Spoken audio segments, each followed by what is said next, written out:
the costs that are being incurred by your clients. They don't need to give you heartburn. You're providing them a service by taking care of those problems for them. The fact that they're paying for that, the fact that the maintenance bill is high, the fact that this bill is high, you didn't do that to them. That is not your fault.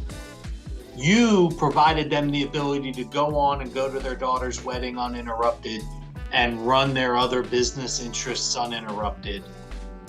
And that's the service you provided, and all of that costs money.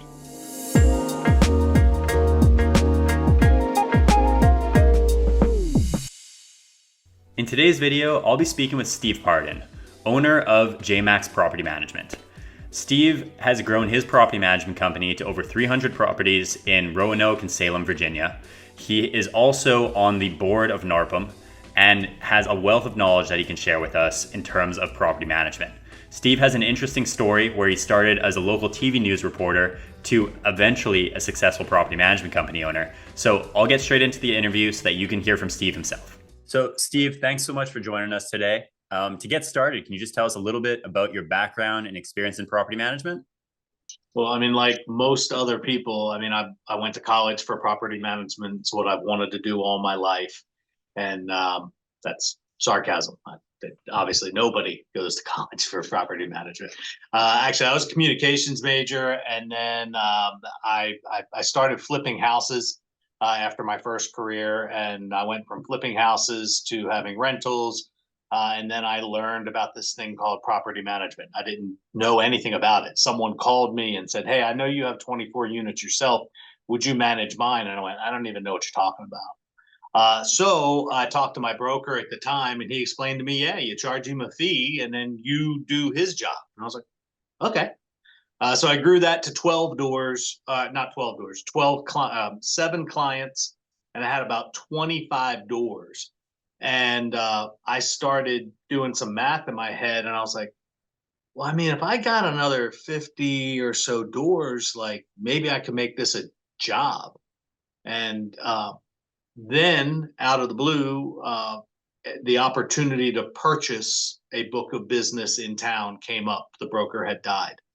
And so I was able to walk in and purchase with only a year or two experience of running 7 clients myself. I was able to walk in, purchase a book of business of around 120 doors. And then I whittled that down. And so I basically started a company with about 80, 90 doors. And that company that I bought, I always tell everyone, had literally like 2 typewriters and a TRS-80 computer. They typed their 5 days out. Like they did the Word thing, and then they typed and filled in all of the grids. It took them a day and a half just to do their 5-day notices. So while I bought a book of business, I did not purchase a modern book of business, either in office or the types of owners who are used to a modern day business. And what was that process like buying the business? Like, did you go and you pay them a set fee per door? Was it based off of EBITDA? Can you take us a little bit through that transaction and how that went down? I'm probably the worst person to use as an example of how purchasing a business goes, because this was 12 years ago. And literally, and I don't mind telling everyone this, I bought 100 doors for $10,000 because the broker had died and the attorney was like, I just need to sell this to someone, and they owner financed it.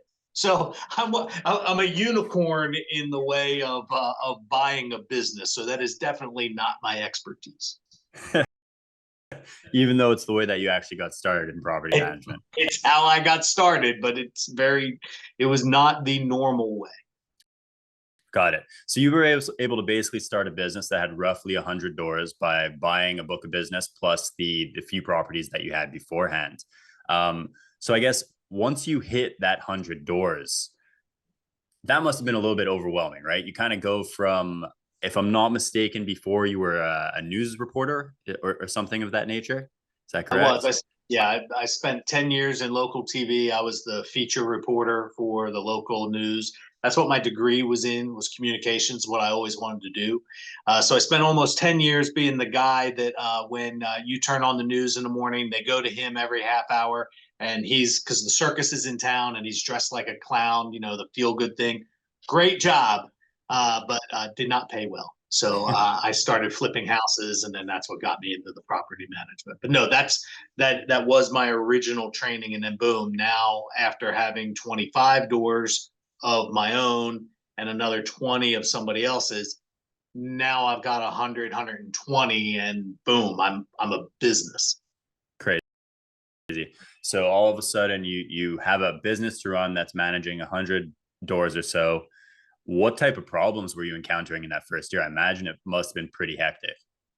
So the most like the pivotal point of that number was I had been running my doors and the other 25 or so off QuickBooks in my basement.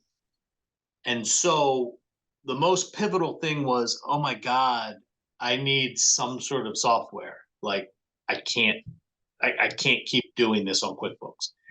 I can remember, so you gotta remember this is 12 years ago.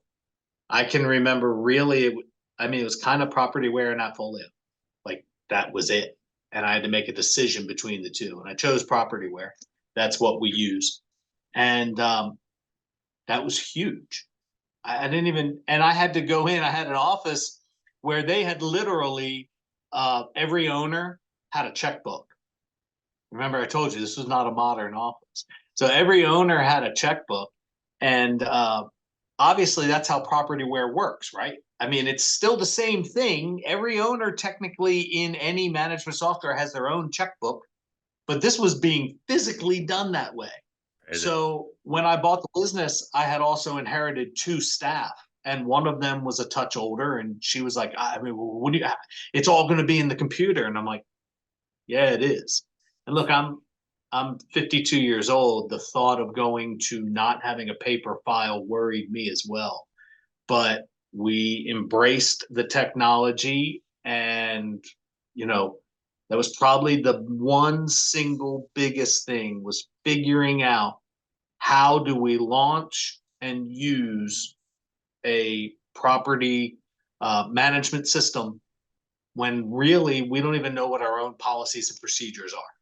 Yeah, I can imagine taking that all on at once has got to be overwhelming. And especially it's not like you grew up to 100 doors over time. It was all at once. And as you said, inheriting an outdated business on top of that. So now you're at roughly 100 doors. You finally got your property management software set up. What's next? How did you continue to grow the business at that point? What were you doing to get new clients?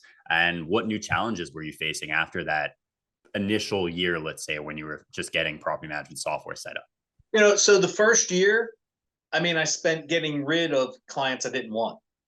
And too many people ignore that. And it was hard. And I got rid of clients I did not want. And in the process of that, I had to lay one of the 2 ladies off of the business that I had purchased. And if you want to add a little extra intrigue to that, the 2 ladies that were in the office, one was a mother, one was the daughter, and the maintenance person was the mother's husband. So I laid off the mother, kept the daughter, and eventually stopped doing business with the father who was running the maintenance. So, but these are hard decisions that need to be made. I had to let people go. But the first growth point was saying, I can't have these owners. These owners suck. They have to go away. Then started to build. And I built it by talking to people. I used to flip houses full time before that. I was doing that once I left TV. And so I started talking to people I knew in the business. I'm fortunate there were not a lot of property management companies in the Roanoke, Virginia, DMA. And so I started to get business word of mouth through people I knew, and that is how it began to grow. it. So it was really, I guess in this case, you benefited from being in a smaller market where there wasn't a ton of competition. Is that correct? Absolutely. And within about 2 years, I'll make this as brief as possible. When I was flipping properties, I had purchased a gas station. I don't recommend it to anyone. Okay, there's a lot of things that come with a gas station if you decide which. But I had purchased the corner gas station out of foreclosure. But I turned that, picture a mini mart type, very small building. I actually turned that into an office, and so my sign and the corner that it was on a very busy thoroughfare gave me legitimacy. And so there are not a lot of people where, oh, every day I pass a company that manages property. Like property management companies aren't all out on the main thoroughfare. And this is not before the internet, but Google was not as important. So I had legitimacy kind of because people were like, oh, I know that company. I see their signs everywhere. Well, they didn't. They just passed my sign every day. And so that helped me tremendously. Yeah, I imagine, especially being in a smaller town, most people have probably driven by your sign at that point, right? So it's definitely going Absolutely. to help add legitimacy, as you said.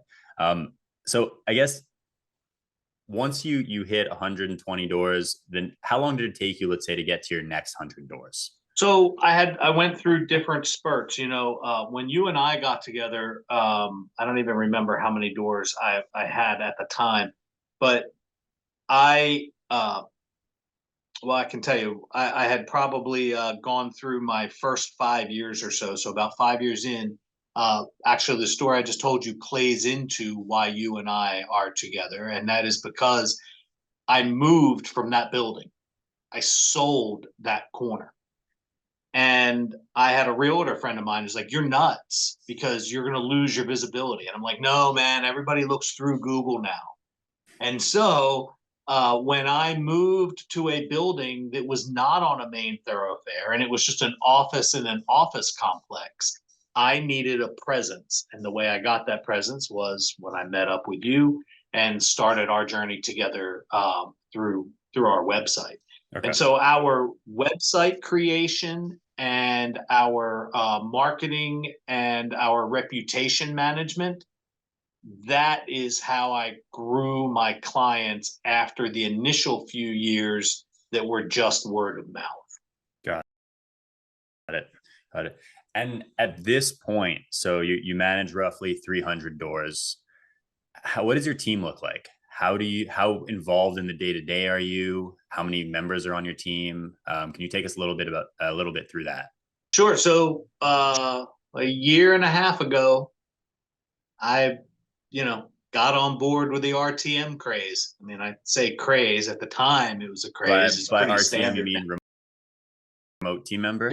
Yeah, remote team member. And so once we realized that there were companies out there who actually specialized in finding RTMs for this industry, who could come in already knowing propertyware and already having some basis in what we do, the possibilities seemed endless. So right now, our staff is myself. I still handle doing some turnovers and some new business acquisition. I do not handle anything day to day. My day-to-day operations, I have 2 people on staff that are here. I have a remote team member in the Philippines, Nicaragua, and Jamaica. I mean, our leasing agent is in Jamaica.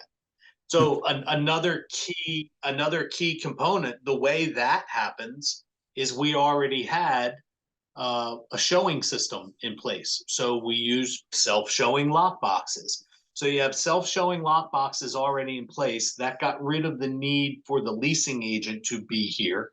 And actually finding a leasing agent when our physical one here left is the first thing that brought us into RTMs. And we are actually developing a maintenance coordinator position right now that will be another one.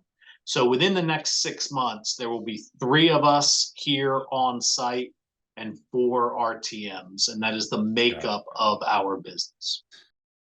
So by adapting to times and taking advantage of remote team members or virtual assistants, you've really been able to build like a lean operation, I imagine, right? Your profit margins must be fairly healthy at 300 doors and only having two full-time staff in Virginia.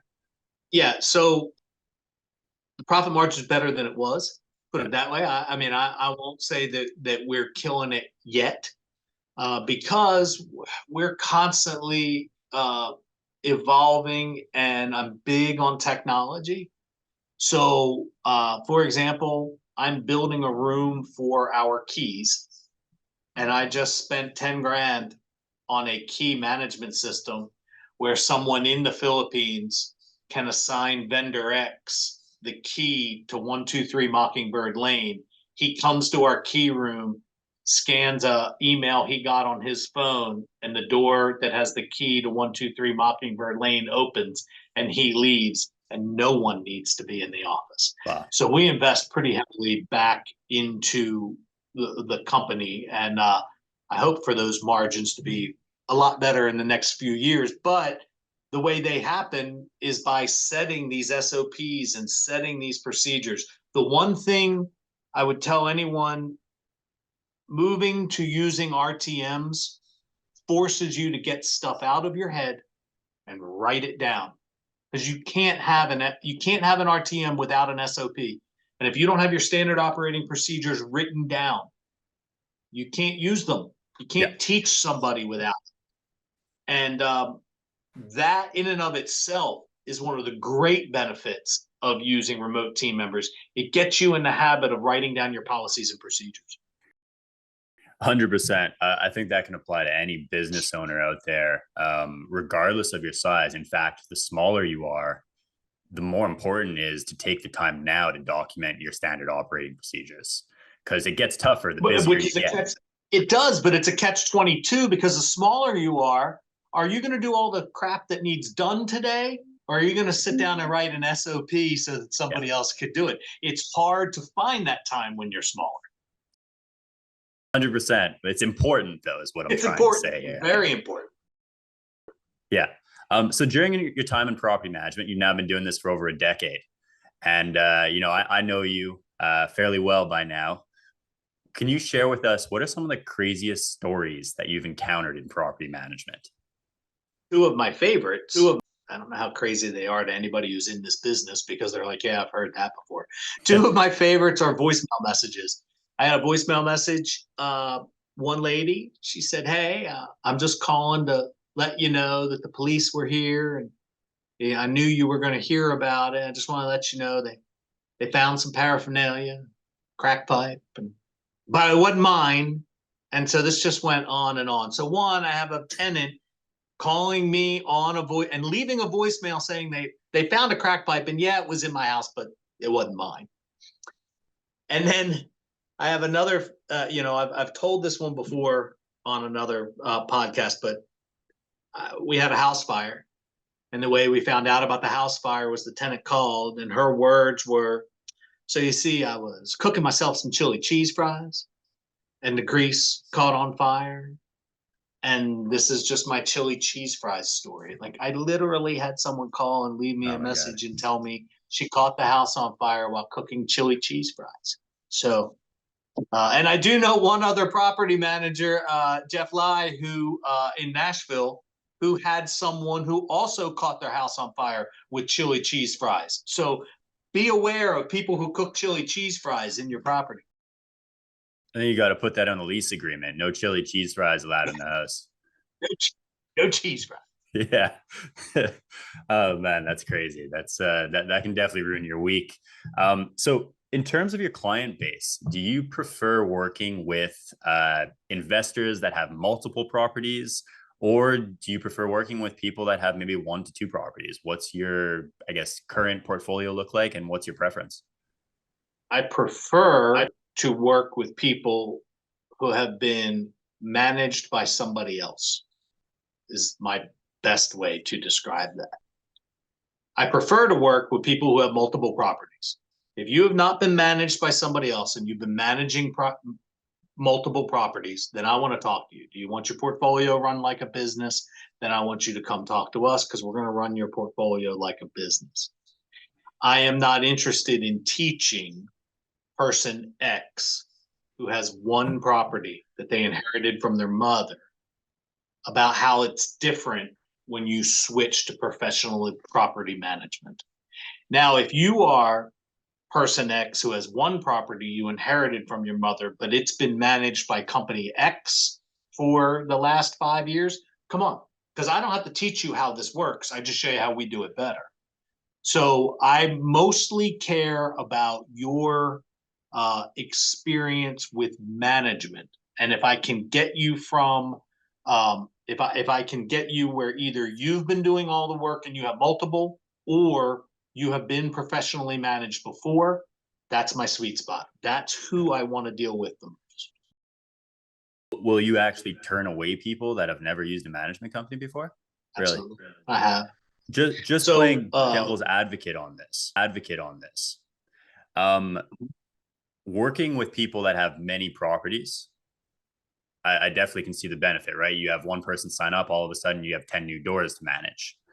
But on the flip side, you have more business risk, right? So if now all of a sudden you lose one client, that can be 10 properties, right, in one shot, which is obviously a more significant portion of your revenue. How do you deal with that business risk? That's something you're just okay with and want to continue to build in that way, or have you given that thought? Well, so remember that I said I'll take you as one property if you've had it managed. So I have multiple people that have one property, and they have all come from other property managers. Believe me, I hear you. My biggest fear as a business owner currently, look, what my biggest fear is changes day to day based on how the world is going. My biggest fear is that my number one client who has 80 out of 300 doors goes away. Yeah. I hear what you are saying, but in my current, the people I'm looking for, by the way, I think one thing that's important that I should probably mention. First of all, I live in Southwest Virginia. Average rent's $900. 900 to 1,000. One house that rents for $895. What's that 89 bucks in management really gonna? It isn't worth that build up time. Okay, so someone who's watching in Atlanta or in some other place, they're like, I'll take a dude. He's got a $2,000 house. Well, hell yeah, I'll take a $2,000 house as well. It's just not my market. So I think that's a very big distinction, because I'll take one owner with a $2,000 house all day long. Got it. Yeah, that makes sense. I guess it's the juice has to be worth the squeeze. Right. Got it. So if you were to go back in time to when you started this, what's the one thing that you would change that you think would have the biggest impact on helping you succeed at a faster pace?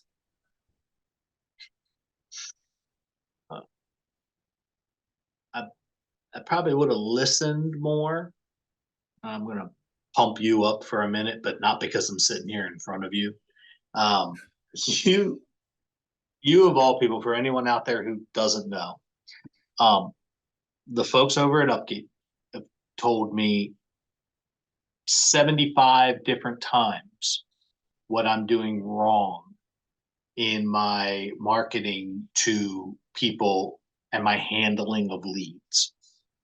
And I have told them every time, no, I can't stand it that way. I want to do it this way. I want to do it this way. At this stage of the game, I wish I had done it the way I had been advised. And what I mean by that is this. I was never landing page guy. I don't like that in my own searching of things for the internet. I was never random blog guy that uses keywords, but it doesn't really provide me a lot of information guy. It's not the way I search the internet. response time, all of these things that I've been told over and over again by the people that I pay to tell me the right thing to do to build my leads. I always have told them, and I at Upkeep I work with Hannah, and I've always told them, no, I don't want to do that. I wish I'd listened. That's all. There's two things. I wish I had listened better, because you can't turn. We are starting now a direct mail campaign, which actually we're going to have a separate landing page so that I can follow that. I'm starting to adopt all of the things I've been told previously. I wish I had listened on that, because you cannot start the lead generation spigot right then and there. Yeah. I've been fortunate that I have had up to 400 doors before, and I have had to turn that spigot off because I'm just turning too many people away.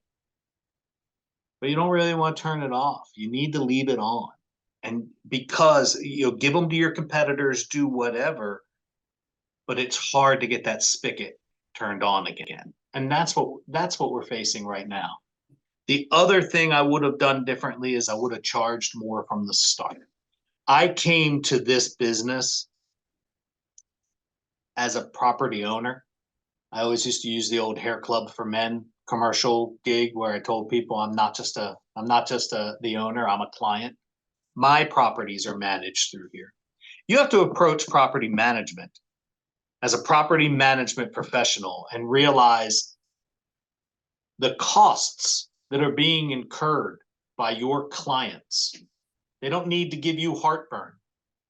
You're providing them a service by taking care of those problems for them. The fact that they're paying for that, the fact that the maintenance bill is high, the fact that this bill is high, you didn't do that to them. That is not your fault.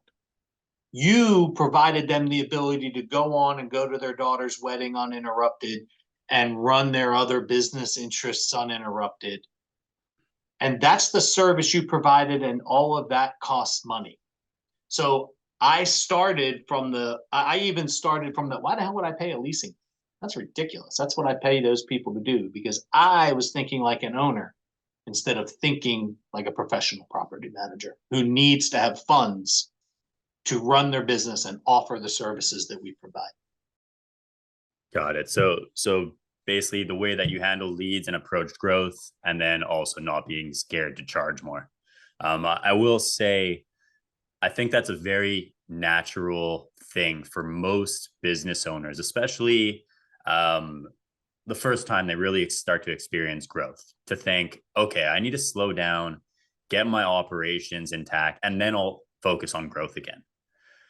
I also think that's one of the biggest mistakes most business owners can make, because as you said, it's not something where you snap your fingers all of a sudden, okay, I have 100 more people lined up that are ready and excited to talk to me, right? So I hear you on that, and it's something we hear often. And to be honest, even at Upkeep Media, when we first started around a decade ago, we made the same type of mistake. So it's not just a property management thing. I think it's all business owners have that mentality at first, and unfortunately, we learn from our mishaps, and eventually realize, oh damn, I really did that wrong. I should have kind of kept the momentum going while it was there, and figured out a way, if I needed to hire somebody, hired someone right away to handle that extra workload so that I can continue growing and take advantage of this momentum. So I think that's a really good lesson that you brought up there, and something that a lot of property management company owners we speak with deal with the same thing. So I think that'll definitely carry some weight and provide some value. You're also involved with NARPM, so National Association of Residential Property Managers. What has your time there been like? Has that led to any benefits for your business? Here, wait. Let me slowly take a sip of my coffee. It doesn't have that NARPM logo on there. For the podcast, he's drinking out of a NARPM mug right now. Oh, I mean, okay, yeah, I didn't realize it wasn't just video. That's a good point. I was drinking out of my NARPM mug. It single-handedly is the organization it changed my business.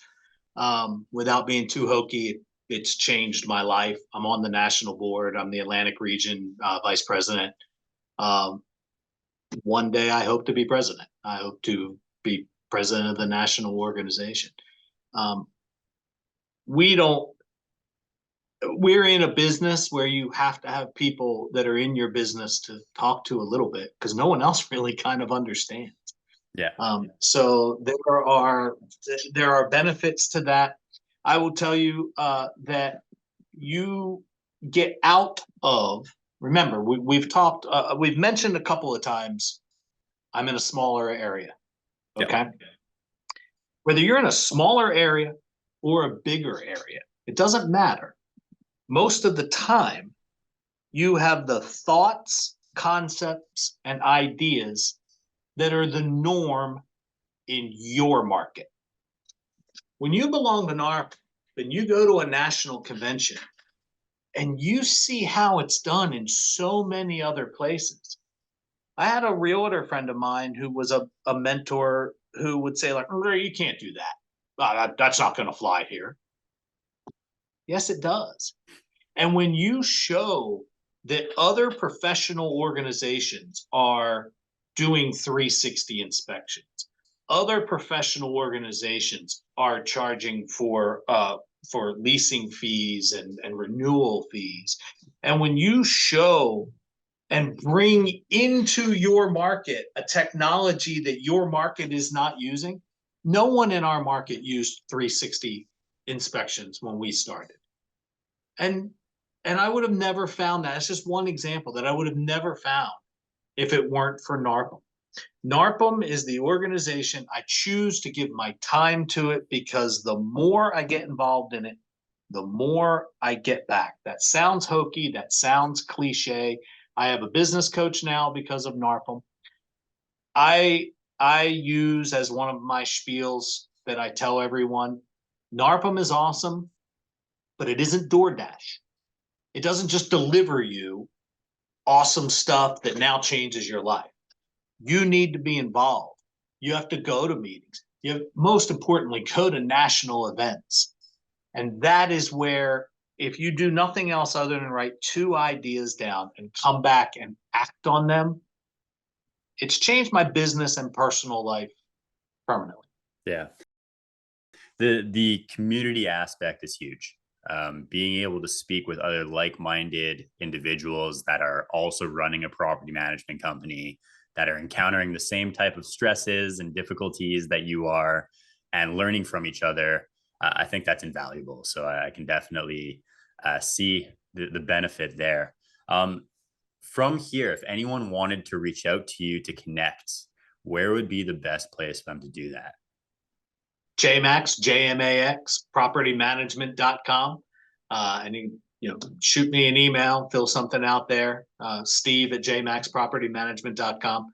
Also, if you go to the NARPM website, I'm in there also under the Atlantic Region Vice President. But listen, I'm willing to talk. I tell all of my owners, I tell any, I think as well, even people that are vendors, I'm like, man, if you want to geek out about this business for a while, I'll talk to you about it. You want to talk to me about how do I approach property managers? You want to talk to me about what I use, what I do? I love this business. I'm a property manager. I dig it. It's what I do. So I'm willing to talk about it at just about any point in time. Awesome. I appreciate your time. Thank you so much, Steve. Hey, appreciate it.